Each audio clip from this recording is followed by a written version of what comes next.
श्रीगणेशाय नमः। ॐ नमो भगवते वासुदेवाय। कार्तिक महात्म व्रत कथा 14वां अध्याय। राधिका के पूर्व जन्म की कथा और उनकी महिमा। राजा पृथु श्री नारद जी से बोले, हे स्वामी, कृपा करके बतलाइए कि वृषभानु की कन्या राधिका भगवान श्री कृष्ण जी को किस कारण अत्यंत प्रिय हुई और कार्तिक महीने में राधिका किस कारण इतनी पूज्य हुई। कृपा करके मुझे यह विस्तार पूर्वक बतलाइए।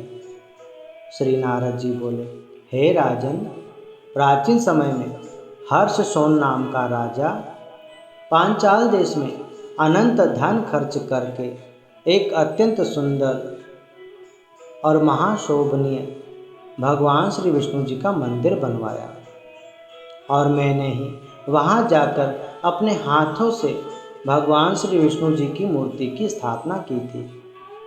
वह मूर्ति इतनी सुंदर, इतनी आकर्षक थी, जो उसके सामने करोड़ों कामदेव भी लज्जा महसूस करते थे।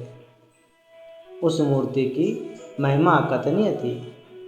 इस प्रकार उस मंदिर की शोभा बढ़ने लगी और उस मंदिर में नित्य भगवान की पूजा पाठ, भजन कीर्तन, सत्संग आदि होने लगे। उस भजन कीर्तन में एक स्त्री प्रेम में गदगद होकर नृत्य करती भगवान श्री विष्णु जी के सामने नृत्य करने उसे बड़ा आनंद प्राप्त होता और वह इतना आनंदित होकर नृत्य करती कि उससे अपने तन की भी सुध नहीं रहती। उसका नृत्य इतना सुंदर था कि पूरा नगर ही उस नृत्य को देखने के लिए मंदिर में आ जाता था। एक दिन कार्तिक महीने की एकादशी थी। वह स्त्री सज सवर के भगवान श्री विष्णु जी की मूर्ति के आगे नृत्य करने लगी और प्रेम पूर्वक नृत्य में इतनी मग्न हो गई, नृत्य करते करते विचार करने लगी कि श्याम सुंदर मेरे साथ कब नृत्य करेंगे, और अपने हृदय में यह भावना रखकर सारी रात भर जागरण में नृत्य किया और मन में यही भाव था कि भगवान मेरे साथ कब नृत्य करेंगे, और जागरण का सारा पुण्य भगवान श्री विष्णु जी के चरणों में अर्पण कर दिया। और यही कामना करते करते कुछ समय गुजर गया और एक दिन उस स्त्री ने अपनी देह त्याग दी और स्वर्गलोक में जाकर चंद्रकीर्ति नाम की अप्सरा बनी। एक दिन वह अपनी सुंदरता और अपने आकर्षक रूप को देखकर मन में विचार करने लगी कि मेरा स्वरूप कितना सुंदर है। इतना सुंदर स्वरूप किसी साधारण इंसान के लिए नहीं होना चाहिए, यह तो किसी श्रेष्ठ पुरुष के लिए होना चाहिए।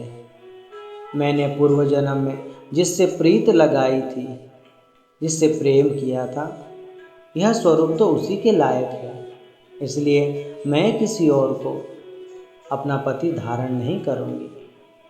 यह विचार कर वह चंद्रकीर्ति अप्सरा भगवान का नित्य ध्यान करने लगी। उसकी इस दुखी हालत को देखकर पृथ्वी भी पीड़ित रहने लगी और जल्द ही भगवान श्री कृष्ण आनंद का अवतार हुआ।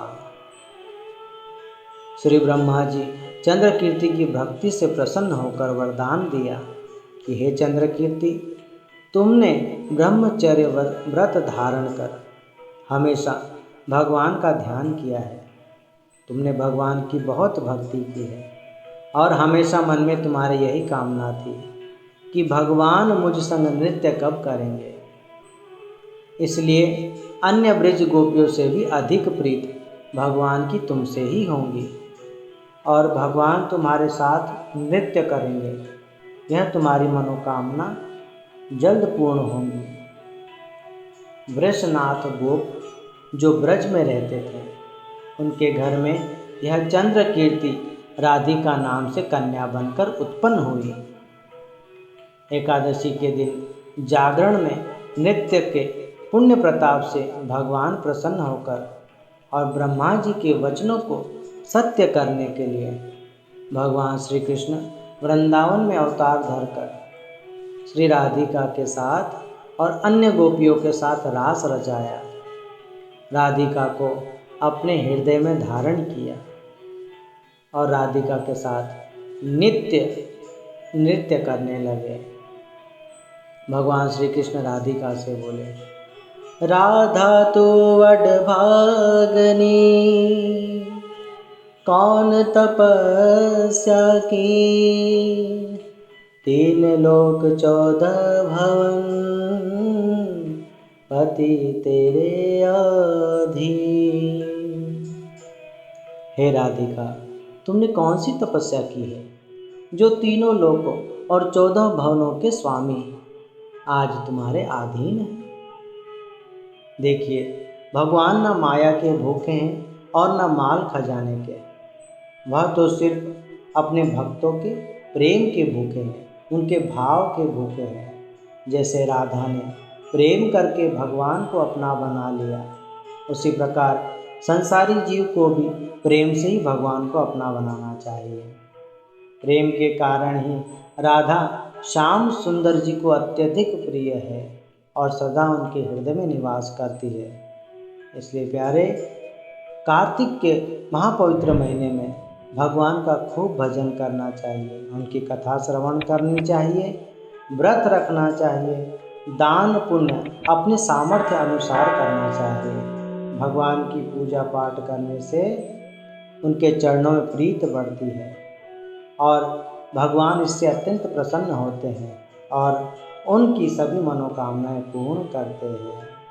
पद्म पुराण कार्तिक मास महात्म्य राधिका के पूर्व जन्म कथा बाबत 14वां अध्याय समाप्त।